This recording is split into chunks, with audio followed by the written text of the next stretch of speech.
Number 10. The International Space Station is not a triumphant symbol of human exploration. It is a fragile, glitching metal can, desperately trying to keep a hostile universe outside. The astronauts inside are entirely dependent on an intricate thermal control system to survive.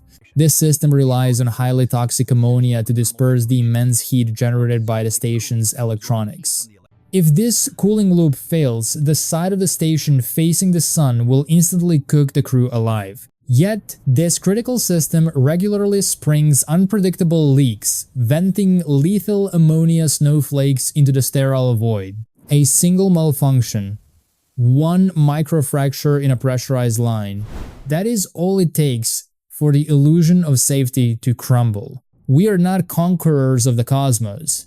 We are vulnerable biological glitches, clinging to a fragile artificial lung in an environment designed to erase use. How long can we hold our breath? Number 9. We operate under the delusion that humanity is destined to conquer the stars. The truth is far more humiliating. The physical laws we consider absolute are merely temporary, local weather conditions. When astronauts leave the comforting gravity of Earth, their bodies do not adapt. They violently rebel. The human vestibular system evolved strictly for this planet.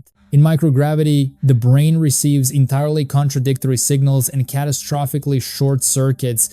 This is space adaptation syndrome. It results in vertigo so severe that up and down lose all meaning, accompanied by warped visual hallucinations. We are not explorers, we are a biological glitch, malfunctioning in an environment where we do not belong.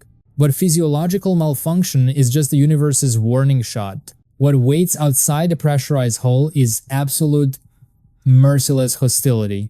On Earth, we exist comfortably at an atmospheric pressure of 1 atmosphere. In the vacuum of space, that pressure drops instantly to 0. If an astronaut's suit fails, they do not simply freeze or explode, they experience ebulism. At 0 pressure, the boiling point of your body fluids drops below your actual body temperature. The saliva on your tongue, the blood in your veins, and the tears in your eyes will boil instantly while you are still acutely aware. Unconsciousness hits in exactly 15 seconds due to a total lack of oxygen to the brain. We put our blind faith in the sky above us, believing it is an impenetrable shield. But if the Earth were a polished bowling ball, our entire atmosphere is nothing more than a momentary breath of condensation left on its surface. A single cosmic sneeze could wipe it clean, leaving us completely exposed to the abyss. Number 8. The vacuum of space is an absolute dead medium. Basic physics dictates that sound requires a physical substance like air, water, or steel to propagate. In the abyssal void outside a spacecraft, molecules are too far apart to carry a whisper, let alone a physical strike. Out there, there is nothing but a deafening silence. Yet, across decades of orbital flight, an unsettling anomaly persists. Astronauts from multiple global space agencies documented in official mission debriefings from NASA report hearing distinct, rhythmic tapping against the hull of their ships. It sounds like a wooden hammer striking metal in the dark. During China's first human spaceflight in 2003, astronaut Yang Liwei reported this exact impossible noise. He looked out his viewport into the infinite, sterile void. There was no debris. There was no other spacecraft. There was just the cold, primordial emptiness. The scientific baseline, the comforting lie we use to sleep at night, defaults to thermal expansion. Agencies claim it is simply the metal of the spacecraft groaning as it moves between the searing radiation of the sun and the freezing dark of the Earth's shadow. But the psychological reality is far more horrifying. Imagine floating in a pressurized titanium can entirely isolated from the rest of your species. You are suspended in a hostile environment that is actively trying to erase you. The human brain did not evolve to process true, absolute isolation. Terrified by the deafening silence of the cosmos, our neural pathways begin to fracture. They fill the explanatory gap with primal fear, forcing astronauts to hear predators at the door. Is it just the metal structure expanding, or is it the human mind breaking under the crushing weight of cosmic indifference? Both answers are completely terrifying. We press our ears against the thin walls of our fragile enclosures, hoping for a sign of life. But the universe is an incoherent machine. It does not care about our sanity. And out in the dark, the knocking continues. Number 7.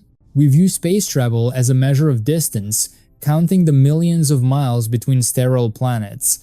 But the cosmos does not just cross distances. It actively consumes time. When humanity steps outside the protective cradle of Earth's atmosphere, our biological clocks do not merely tick, they violently accelerate. In 2016, NASA astronaut Scott Kelly returned to Earth after spending 340 days aboard the International Space Station. What researchers found was not a triumph of human endurance, but a catastrophic biological collapse. According to the landmark NASA Twins study published in the journal Science, a single year in orbit triggered genetic changes equivalent to decades of rapid aging on Earth. His telomeres, the protective caps on chromosomes that dictate a cell's lifespan, mutated and shrank. His bone density evaporated, mirroring the severe deterioration of advanced osteoporosis. Space is not a passive environment. It is an active, indifferent force that extracts its toll in the raw currency of biological time. Consider the mathematics of a standard Mars mission, which requires an astronaut to spend at least 900 days in the deep void. If less than a year in low Earth orbit ages a human body by decades, an interplanetary journey is an irreversible extraction of your life. You do not return from the stars as the same person. You return as a biological ruin. The human body in the depths of space is like a single lit match exposed to a 10,000-year blizzard. Its meager energy is viciously consumed by the absolute surrounding cold until absolutely nothing remains. Number 6. We believe that by stepping into the void, we are bringing life to a sterile graveyard. We are entirely mistaken. The cosmos does not welcome our biology, but it eagerly weaponizes our pathogens. According to research published in the journal Nature, common Earth bacteria undergo a catastrophic transformation when exposed to the microgravity of orbit. Harmless strains of Salmonella, when grown aboard the International Space Station, became exponentially more deadly. Without the constant physical stress of Earth's gravity pulling them down, these microbes do not weaken.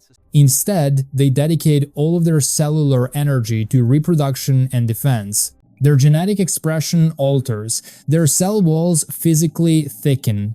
They mutate, becoming up to 73% more resistant to our strongest antibiotics. The universe exercises absolute cosmic indifference toward human survival. Yet, it serves as a perfect, hyper-accelerated incubator for the microscopic life that preys upon us. If we ever attempt a multi-year journey to Mars, we will not be destroyed by alien encounters or asteroid strikes. We will be devoured from the inside out by our OWN-enhanced bacteria. Number 5. But while our microscopic world silently mutates, the macro-universe is screaming. In 2006, NASA launched the Arcade-2 mission, a high-altitude balloon sent to the freezing edge of our atmosphere. Its objective was simple: to measure the ambient heat and listen to the background radio noise of the cosmos. What they detected shattered our physical models. They discovered the space roar. It is a massive, isotropic radio signal blanketing the entire sky in every direction. To understand the sheer terrifying scale of this anomaly, consider this.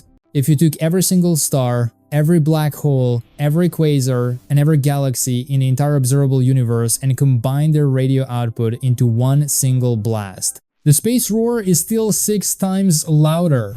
It is an incoherent, omnipresent scream echoing from the primordial dark. And the terrifying paradox? We have absolutely no physical inventory of objects that could account for this noise level. The mathematics completely fail us. Imagine standing in the center of the Grand Canyon, hearing the deafening roar of 100 freight trains rushing toward you from every direction. But when you look around, the landscape is completely empty. The universe appears utterly sterile of any source we can identify, yet the noise is there. Number 4. We surround our astronauts with engineered titanium and reinforced polymers, arrogantly believing we can hold back the cosmos. But the universe does not respect our physical barriers. During the Apollo missions, crews reported an impossible, horrifying phenomenon. With their eyes completely closed in the pitch-black darkness of their cabins, they saw brilliant streaks and flashes of light.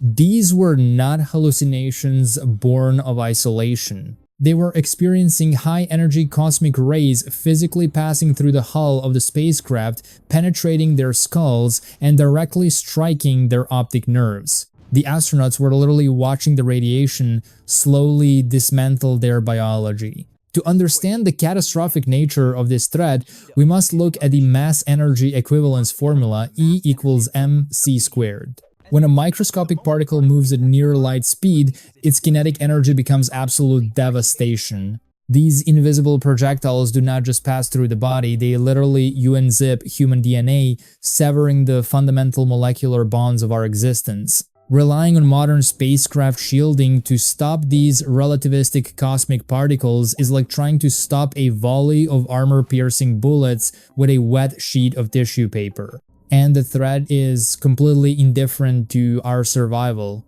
A sudden solar event or the sweep of a distant gamma-ray burst could effortlessly bathe a crew in an overwhelming dose of radiation. According to verified human biological limits, an exposure of 10 sieverts guarantees a 100% fatality rate. At that threshold, the human central nervous system suffers a complete catastrophic collapse, resulting in immediate incapacitation and death. We are not safely navigating the sterile void, we are blindly walking into an invisible, omnipresent firing squad. Number 3. We desperately cling to the belief that our solar system is a secure fortress.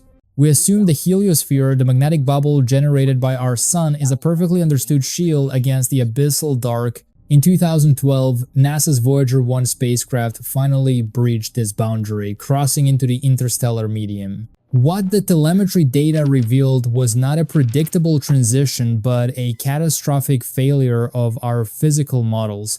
The plasma wall at the edge of our solar system was 40 times denser than any astrophysicist had calculated. It was oscillating in ways that violated our fundamental understanding of plasma physics. The boundary protecting humanity is entirely metastable. The rules of reality change the moment we step outside our cosmic front door. We are sitting inside a fragile bubble, surrounded by an incoherent universe that operates on mechanics we cannot even map. Number 2. But the horror of the boundary pales in comparison to what is leaking through it. In the deep void, something is repeating. Astronomers recently documented the anomaly known as FRB202209128A.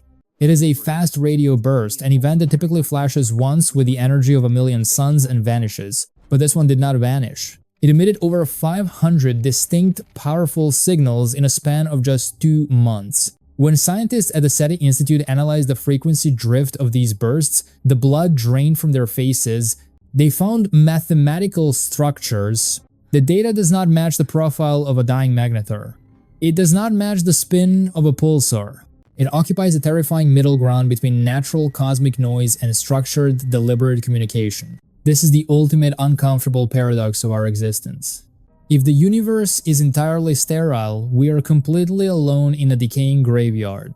But if these structured mathematical pulses are artificial, we are facing an unimaginable threat. Under the dark forest theory, any civilization advanced enough to manipulate radio bursts of this magnitude views all other life as a survival threat. They do not explore. They strike first to erase the competition. Alternatively, the grabby aliens mathematical model predicts that aggressive, expanding civilizations consume galaxies at near light speed. We might merely be sitting in a shrinking pocket of empty space, entirely unaware that an expansion front is already on its way to disassemble our solar system. We have spent decades broadcasting our location into the cosmic dark, blindly screaming into the abyss. We cannot hide our planet. We cannot interpret the signals staring back at us. And we absolutely cannot defend ourselves. We are simply waiting for whatever is generating those mathematical structures to finally look in our direction. Number 1, on August 15th, 1977, humanity received the ultimate proof of our isolation. The Big Ear radio telescope captured an anomaly that shattered our understanding of the cosmos. It is known as the WOW signal. It was a powerful narrowband radio blast lasting exactly 72 seconds at 1420 MHz. This is the hydrogen line, the exact frequency astrophysicists mathematically predicted would be used for an interstellar beacon. The transmission matched every single characteristic of an intelligent extraterrestrial origin. And then the deafening silence returned.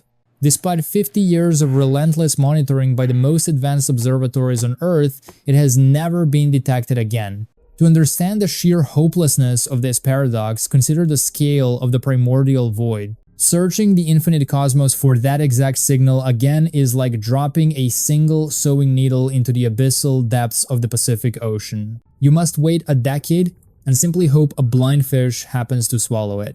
We are not special. We are an insignificant dust mote, a temporary biological glitch staring blindly into an empty, sterile room. We broadcast our existence into the dark, arrogantly expecting a response. We are looking for neighbors, but we might only find their graves. Thank you for watching and sticking till the end. We've got plenty more videos coming in the future. Hit that subscribe button so you don't miss them. See you in the next one.